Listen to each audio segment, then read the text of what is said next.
nerds? Welcome back to another episode of Nerd Space Games. Today we're going to be starting a new series on the channel called What's Up Survival Horror. Basically from this point on, every Monday morning at 8 a.m. Eastern, I'm going to post a quick video recapping news, leaks, rumors, and other topics related to survival horror and other horror games. Every episode will start with any new horror game announcements, new trailers, and updated release dates on upcoming horror games, and it'll lead into other topics that went down in the last week, from leaks and rumors all the way down to major reveals about past, present, and future horror games. Also, the fun doesn't stop here. If you're a fan of JRPGs and you want to stay updated on major announcements and reveals regarding your favorite role-playing games, then head over to my second channel, Fantasy Kingdom, as I'll be doing a version of this series every week for that channel as well. Anyway, let's jump straight into this week's survival horror news. So I want to start with last Wednesday, as we got our very first State of Play of 2025, and while I was really disappointed about it in terms of a horror fan, JRPG fans were actually pretty happy, and we'll talk more about that on the other channel, but let's focus on the horror game announcements that came during the State of Play.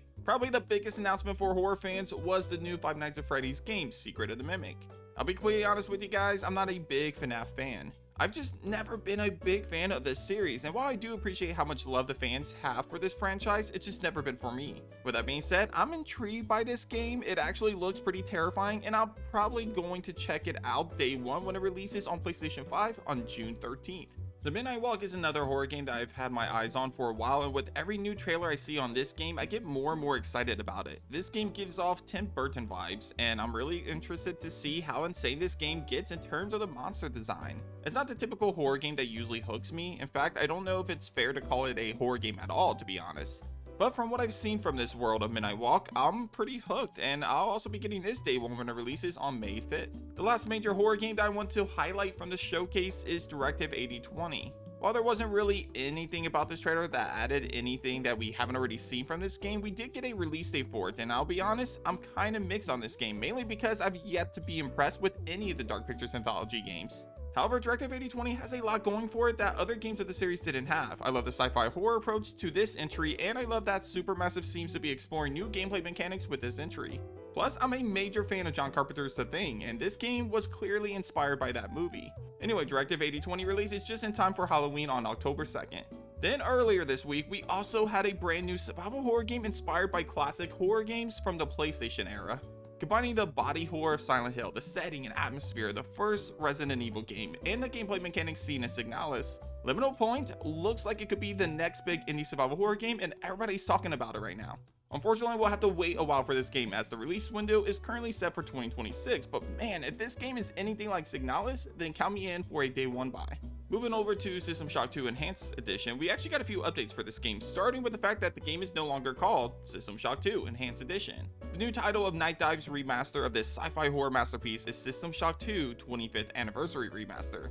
Now, I don't really think the name change really means that much, but I am glad that we are finally getting some information on System Shock 2 brought to us by Night Dive. In case you didn't realize, Night Dive has been responsible for multiple sci-fi remasters and remakes, including System Shock 1 Remake and The Thing Remastered, both of which are fantastic versions of incredible sci-fi horror classics. So I have high hopes for System Shock 2, and we'll be able to check this game out next month on March 20th.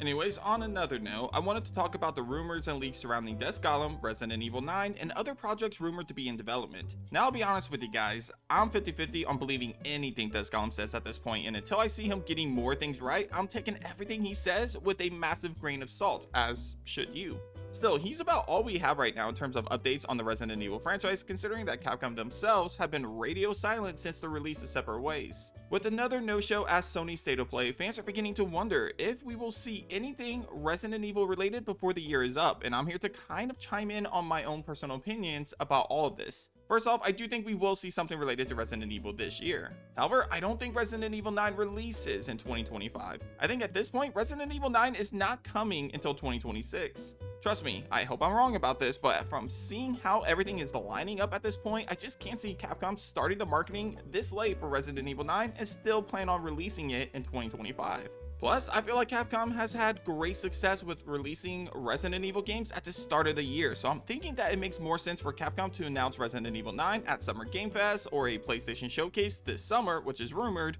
and give us a release date for January or March 2026. With that being said, I do think there is a small possibility that we still get a Resident Evil game this year, just not Resident Evil 9.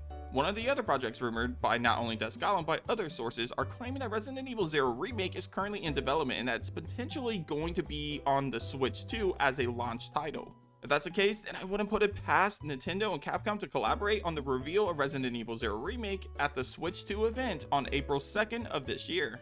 I know it seems like a long shot, but hear me out. First off, we already know that there's a prequel to Welcome to Raccoon City in development that is supposed to follow the events seen in Resident Evil 0. Plus, a while back, there was a leak for a Resident Evil Revelations game focused on Rebecca Chambers that was supposed to be a Switch exclusive. If that was a real thing, but it was cancelled, then it's possible that Resident Evil 0 Remake could be the Switch game exclusive that Capcom promised Nintendo all those years ago, but instead developed it for the Switch successor, the Switch 2. Now, I know a lot of this is speculation, but this is kind of where my head is at right now. And yeah, I know Descalon has been saying that this is a possibility as well, but to be honest with you guys, I'm not even considering his words at this point. This is just merely me just speculating on what actually makes sense in a remake of Resident Evil 0 releasing on the Switch 2 just in time for the 30th anniversary of the franchise just adds up to me. But let me know what you guys think in the comments down below. Do you think we'll see Resident Evil 9, Resident Evil 0 Remake, or any other Resident Evil game released this year, or do you think we'll be waiting until 2026 before we see the next major title in Capcom's iconic survival horror franchise? Normally, I would dive into horror games releasing in the next week, but to be honest with you guys, no horror games releasing this week are really jumping out at me. So with that in mind, that will do it for this episode of What's Up Survival Horror. Let me know what you guys think about this new series on the channel. Also, with so many survival horror games releasing in the next year, I'll love to hear which one has you most excited. Is it one of the ones I mentioned in this video, or is it a different game like Post Trauma or Echoes of the Living? Let me know down below. Anyway, if you haven't already, please consider subscribing to the channel for more updates on survival horror games. Also, hit that like button if you enjoyed today's video. But thanks for watching, and I'll see you guys on the next episode of Nerd Space Games. Take care.